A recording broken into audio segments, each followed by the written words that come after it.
teman-teman, perkenalkan nama saya Eda Fityatun Nafiah. Di sini kita akan sama-sama belajar cara penggunaan kata di itu dipisah atau digabung sih. Di video kali ini kita akan belajar mengenai bahasa Indonesia, khususnya penggunaan kata di. Kedengarannya mungkin sangatlah mudah, tapi siapa sangka banyak yang masih salah dalam penulisan. Penggunaan kata di tidak sedikit yang bertanya, itu digabung atau dipisah sih? Baiklah, dalam hal ini kata di terbagi ada dua macam. Yang pertama merupakan kata di depan atau preposisi, dan yang kedua merupakan kata imbuhan. Kata di yang berkedudukan di kata depan atau preposisi yang digunakan untuk menunjukkan suatu tempat, waktu, atau suasana, maka penggunaan kata di itu harus dipisah. Contohnya di rumah, di jalan, di sekolah, di siang hari, di malam hari, dan lainnya. Adapun kedudukan sebagai kata imbuhan atau kata kerja pasif, itu penggunaannya harus digabung. Contohnya dimakan, diminum, dilihat, diraba, diterawang, dan lainnya. Nah, itu pembelajaran kita hari ini. Mungkin kita akan aplikasikan di kehidupan kita sehari-hari agar materi tidak akan mudah lupa. Sekian video kita kali ini. Kita lanjut di video selanjutnya. Saya Eda Fityatun Nafiah mengucapkan terima kasih atas waktu dan tempatnya. Billahi taufiq wal hidayah. Wassalamualaikum warahmatullahi wabarakatuh. Assalamualaikum warahmatullahi wabarakatuh. Halo teman-teman, kembali lagi dengan saya Eda Fityatun Nafiah. Di sini kita akan sama-sama belajar masalah pembinaan dan pengembangan bahasa Indonesia. Mengapa hal ini dianggap perlu? Yang pertama, tidak dapat dipungkiri bahwa masih banyak masyarakat Indonesia yang mampu memahami bahasa Indonesia yang baik dan benar. Masih banyak warga negara Indonesia yang malu dan gengsi menggunakan bahasa Indonesia. Bahkan mereka ada yang merasa bangga menggunakan bahasa asing. Mungkin tidak jadi masalah untuk menguasai bahasa asing, tapi jangan sampai mengurangi kecintaan kita kepada bangsa Indonesia, terutama bahasa Indonesia.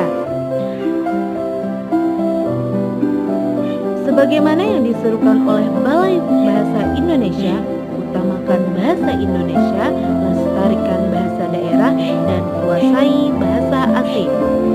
Nah, adapun cara kita mengembangkan bahasa Indonesia adalah dengan cara memulai dengan diri kita sendiri, dengan cara berbicara dengan bahasa Indonesia di kehidupan kita sehari-hari. Yang kedua, hilangkan rasa malu dalam menggunakan bahasa Indonesia.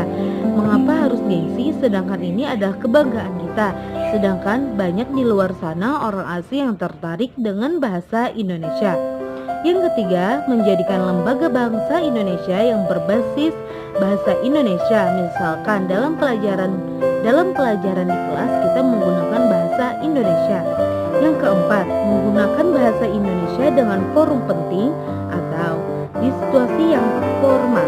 Dan yang kelima, mengadakan kegiatan atau penyuluhan bahasa Indonesia yang seringkali kita mendengar istilah gunakanlah bahasa Indonesia dengan baik dan benar. Sebenarnya bagaimana sih bahasa Indonesia yang baik dan benar itu? Bahasa Indonesia yang baik dan benar itu digunakan di situasi dan kondisi yang baik dan sesuai kepada siapa kita berbicara. Sedangkan yang benar itu adalah penggunaan bahasa Indonesia sesuai dengan kaidah bahasa Indonesia. Jadi, meski kita menggunakan bahasa Indonesia pada tempatnya, maka bahasa Indonesia dianggap tidak baik. Contohnya, ketika kita berada di pasar tradisional, kemudian kita belanja, dan kebetulan penjualnya itu adalah seorang nenek-nenek yang belum pernah sekolah dan kemampuan beliau dalam bahasa Indonesia sekadar-kadarnya saja. Lalu kalian menggunakan bahasa Indonesia yang tidak dipahami, maka itu adalah tidak sesuai karena sang nenek mungkin tidak akan paham apa yang kita bicarakan. Jadi kita harus berbahasa Indonesia di tempat yang benar. Dan sederhananya saja mampu dipahami oleh semua kalangan. Jadi bahasa Indonesia yang baik dan benar itu adalah bahasa yang sesuai pada tempatnya dan pada siapa kita berbicara dan sesuai dengan bahasa Indonesia. Kemudian kita memasuki materi yang kedua, yaitu mengenai kedudukan dan fungsi bahasa Indonesia. Kedudukan bahasa Indonesia di publik ini sangatlah penting. Adapun fungsinya adalah yang pertama, sebagai lembaga kebangsaan bangsa dan sebagai identitas bangsa. Yang ketiga, mengingat bahwa bahasa Indonesia adalah bahasa yang besar, yang kaya akan budaya suku bangsa. Maka tentu bahasa Indonesia sebagai pemersatu kita semua. Cukup sekian pembelajaran kita hari ini. Saya Eda Fityatun Nafiah mengucapkan terima kasih atas waktunya.